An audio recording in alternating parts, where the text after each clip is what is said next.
begin with shocking allegations that UFOs have interfered with missiles at U.S. Air Force bases and aliens are monitoring nuclear warheads and bombs. Our first guests claim UFOs have activated missile systems at 5 Air Force bases in 5 different states. They also claim a cover-up, that the United States government is keeping the information secret. Former Air Force officers and an investigator are here with their stories. Here in Los Angeles is Robert Hastings. He's author of UFOs and Nukes. I have the book right here. The book is available at ufohastings.com. He has been investigating sightings at weapon sites for years. Bob Salas is a former captain, U.S. Air Force Base.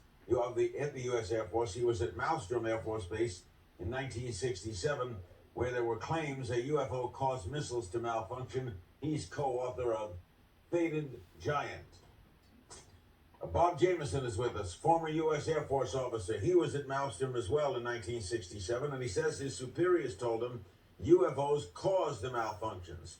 And in Peoria, Illinois, is Dr. Bob Jacobs, former First Lieutenant U.S. Air Force, former U.S. Air Force photographic instrumentation officer. A UFO showed up on film that he shot in 1964 at Vandenberg Air Force Base, and that was later confiscated by CIA agents. All of our guests are named Bob, so I'm going to call them by their last names. We'll start with Robert Hastings. How did you get, what's your explanation for UFOs at nuclear weapon sites? I can simply say after 35 years of research that these incidents have taken place. There are hundreds of declassified documents which indicate that UFOs have demonstrated a distinct and ongoing interest in our nuclear weapon sites. I've also interviewed nearly 100 gentlemen who were involved in these incidents at various Air Force bases. This is very widespread. What you're seeing here this evening is the tip of the iceberg. How do they cause a malfunction? What do they do to cause something to not work? I think that's probably still an unknown. I know that Boeing engineers attempted to duplicate some of the malfunctions. They did succeed in doing that, but they still can't determine what initially caused them. Bob Salas could address that. Bob, what happened at Malmstrom in 1967? 1967, I was on duty as a missile launch officer. I get calls from my guards upstairs. First, I get one call saying that they're seeing strange lights flying in the sky, and I didn't pay too much attention to that. About 5 minutes later, the main security guard, the flight security controller, calls down, says he's looking at a glowing red object, very large, hovering over the front gate. He wants to know what to do. I tell him to secure the facility. We hang up. I go to tell my commander. So within seconds of that call, my missiles start shutting down. I recall losing all 10 of them. You didn't see the object? I didn't see the object because I was obliged to stay underground in the capsule. By shutting down, we mean what? By shutting down, what I mean is they were not launchable. They were in no-go condition, disabled. How long to restart them? How long to restart? Well, I'm sure it took over a day and maybe. Right. Yeah. Now, Bob Jamieson, you were there too, right? Yes. And you were in the Air Force. Yes, I was in the Air Force. Where were you when this was happening? Yeah, it was a targeting officer, missile targeting officer. I was at home relaxing, and I got a call from Job Control to tell them to come in. The missile had gone down. My job as a targeting officer was to bring him back up. And so I went into. You didn't see the incident. You just went to the missile. I went to the incident. I went to the site. Where is Malmstrom? It's Great Falls, Montana, just outside of Great Falls, Montana. What did you make of the story? Well, I know that it's true. I went into Job Control after I got to the hangar. I was called in, went to the hangar, went to Job Control, and I noticed they have a map of the whole complex, the green lights where the missiles were good, but there's one small area with 10 red lights. I mean, those missiles were out. Is it possible they just malfunctioned? That doesn't happen. Very rarely does a missile malfunction, and I don't think much more rare would be 2 at the same time, but never 10. Now, Bob Jacobs, where were you? What were you filming, and where were you? I was officer in charge of optical instrumentation at Vandenberg Air Force Base from 1963 to 66. That's Our job was California? to photograph. That's California, so right down the coast. Right. And our job was to photograph with high-speed instrumentation every missile launch from Vandenberg going down the test range.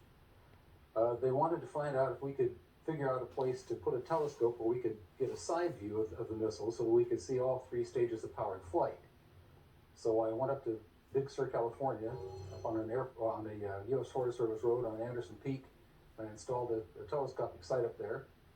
The Air Force flew in a huge catadioptric telescope from the Cape. It was built by Dr. Walter Manning at the Boston University. They put the telescope up there, and with that thing, which had a focal length of 2,500 inches, we photographed an Atlas missile raising up out of the fog cover and flying down range. We got all 3 stages of powered flight, and as the dummy warhead and the package flew on down range, we were all celebrating the fact that we had seen the thing and accomplished it. When I got back to the base with the film the next day, I was called into the office of Major Florence J. Mansman, and there were 3 people in gray suits standing in there. There was a 16mm camera and a screen setup. Major Mansman said, "Lieutenant, sit down and watch this." And he turned down the lights, turned on the camera, on the projector, and the film came on. And I recognized it as the film that we'd shot at Big Sur the previous day. Toward the end of the flight, I was looking at Major Mansman saying, "Pretty good stuff, huh, sir?" And suddenly he said, "Just watch this." And as I watched, the warhead, the dummy warhead, the chaff that was put out in front of it as the decoy to deflect the Russian anti-missile tracking radar. Everything was flying along, and suddenly, in the same direction this stuff was flying at about 8,000 miles an hour, an object came into the frame, shot a beam of light at the warhead, flew up to the top, shot another beam of light at the warhead, flew around the direction it was flying, shot another beam of light at the warhead, flew down, shot another beam of light at the warhead, and flew out the same way it came in. The U.S. government does not obviously appreciate people such as myself and these gentlemen speaking out about this. What we're describing on an ongoing basis, decade after decade, at multiple Air Force bases, is disruption of our nuclear missiles. I have an email from Kyle in Plainville, Massachusetts. Why would UFOs only disable U.S. defense systems and not another country? Is there a lesson to be learned in all this? Or do you think maybe, Bob Salas, they have disabled other countries? They have. I know that there have been events in the Soviet Union where they have interfered there. They've been seen in just any country you can name. And they do disable communications, especially. We have an email from Eric in Atlanta, Georgia. What can be done, if anything, to force the U.S. government and/or military to declassify and release all it knows about UFOs? Dr. Jacobs, when do you think that would happen? Do you think that would happen? It would take a revolution in public opinion. The problem with this field is that it's surrounded by so many crackpots and weirdos who make a joke about it, that those of us who take it seriously and think that something is definitely going on that needs to be scientifically investigated are laughed at. The technician here in the studio where I am, I said we were talking about UFOs tonight, and her face lit up and she got that kind of look, which is typical of what happens to us. I think that we need a real scientific committee to be put together to look into these things. I think we're I agree. this too. Absolutely. Bob Salas, you agree? Yeah, I would like to make a comment real quick. The Air Force has perpetrated a fraud, especially in our case. They claim in their statement about UFOs that no UFO incident has ever affected national security, and we lost 20 missiles during the Cold War. They also stonewalled the Condon Committee at that time. The Condon Committee had heard about our incident and were told to go away. They said they were told that no UFOs were involved. And then the Air Force turns around and uses the Condon Committee as a reason not to further investigate UFOs. Robert Hastings, in doing all these shows, what confounds me is, if all this is true, what are they afraid of? What's the government afraid of? Victor Marchetti is a former high-level CIA official. He wrote the book CIA and the Cult of Intelligence in 1975, bestseller. CIA tried to prohibit that being printed. Victor Marchetti in 1979 wrote an article regarding what the CIA thought about UFOs. He alluded to rumors at the agency of crashed UFOs and the recovery of bodies of aliens. More to the point, Victor Marchetti said that in his view as an intelligence analyst, he thinks that the power structures, the elite, the status quo people in every country on earth who are in on the secret are really trying to maintain their own power and status and don't want to rock the boat. Email from Christian, Brighton, Colorado. When is the Air Force going to stop lying to the people and finally tell them the truth about alien visitation? The American people are paying their salaries, and they are supposed to defend and respect the Constitution of the United States of America. Bob Jameson, do you think we'll ever see it? Do you think we'll ever see an Air Force official, Secretary of the Air Force, come on and say, here's the story? Perhaps through more programs such as this, we can get the public tuned to the fact that are UFOs. They're not going to hurt you, I don't think. They haven't hurt anybody that I know of. And I think that perhaps through more programs such as yours and such as these people are bringing out. And a government investigation. And open investigation. There's never been one, right? Right. Not really, no. I mean, in 1968 was the last congressional hearing on UFOs. 1968. 40 years. 40 years. We need another one. We need a strong one. Además del misil.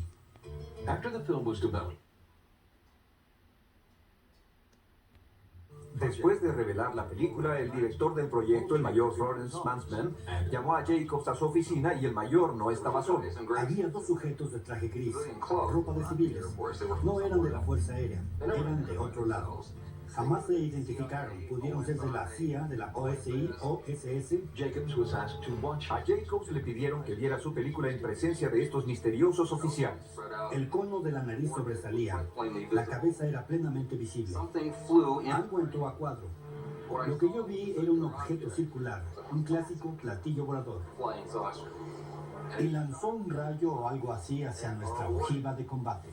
Imaginen a esta cosa volando a varios miles de kilómetros por hora. Mientras volaba algo parecía como perseguir a la toma que hacíamos. Se posaba aquí y lanzaba un rayo. Y luego aquí y lanzaba otro rayo. Y yo me preguntaba, ¿cómo pudo hacer eso? Eso era lo que el mayor Mansman quería saber. Y él dijo, ¿qué fue eso? Yo contesté, a mí me parece que es un ovni. Y él dijo, jamás vuelva a decir eso. Quiero que piense, teniente, que esto jamás sucedió. Y juré guardar silencio. Que todo debería ser un secreto por la seguridad de todos y me pidieron que abandonara la habitación. 18 años ha permanecido aquella imagen en mi mente. Sintió la necesidad de hacerlo público. Cuando lo hizo, los oficiales de la Fuerza Aérea estaban atónitos. La Fuerza Aérea negó que yo hubiera...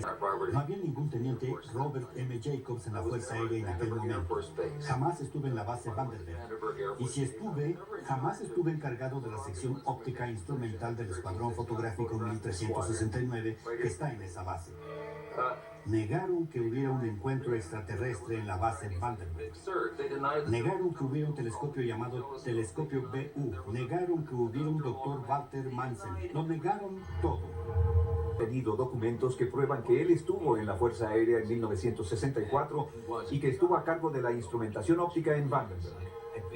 En una carta dirigida a encuentros, Florence Mansman, el director superior del teniente Jacobs y el hombre que estaba presente cuando se proyectó la filmación del OVNI, dijo lo siguiente: escribo para confirmar lo que el Dr. Jacobs ha descrito, pero finalmente la evidencia más contundente es esta película, la cual prueba la existencia de un suceso que la Fuerza Aérea continúa negando. A la Fuerza Aérea tal vez no le guste esta película, pero no hay nada que puedan hacer al respecto. Existen documentos, el telescopio, la gente que estuvo ahí, incluso yo. Y si hay consecuencias por este hecho, creo que ya no me importa.